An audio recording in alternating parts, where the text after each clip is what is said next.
I have a quick follow-up to a recent Right on the Money.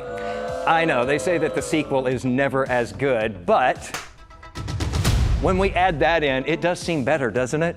So the original episode was about the big changes in how homes are bought and sold following landmark lawsuit settlements that affect how a buyer's agent gets paid. Now, buyers have to sign a payment agreement with their agent up front, and it could be thousands of dollars that often used to be paid by the sellers at the end of the transaction. Now, sellers can still pay that fee to entice buyers, but more sellers may choose not to now, and more buyers may just tell their agents they don't even want to look at houses where the seller isn't expressly offering to help with commission. And I think some consumers are saying this, right? Only show me properties where I know I'm not going to have to pay my agent out of my pocket. Justin Landon, the CEO of Metro Tex Association of Realtors, cautions those buyers that we've been looking at homes with a lot of unknowns for a very long time. For the last 100 years, buyers have been shopping for homes.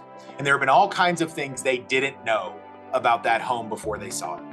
They didn't know whether they were going to like the lighting. They didn't know whether the layout was going to make sense. But more pertinent to this conversation, they didn't know whether that seller was going to be willing to help them with closing costs. They didn't know whether that seller was going to be willing to buy down a point on their loan. And they discovered them during the negotiation and offer process and then made a determination of whether this was the house for them. In other words, he says it doesn't hurt to look, and if you like the place, to ask if the seller will contribute to your agent's commission. Now, one more buyer beware. Since you have to sign that payment agreement now up front with an agent, some buyers may choose to just look on their own and to represent themselves. Landon's thoughts on that. We believe many of those people, after trying it once, will immediately seek out a professional to help them next time. Home buying can be a very complex process, especially if you're up against a professional on the other side of the table. I have more about all of this, including my original report on this, in case you are watching this sequel first, like I did with Return of the Jedi before Empire Strikes Back.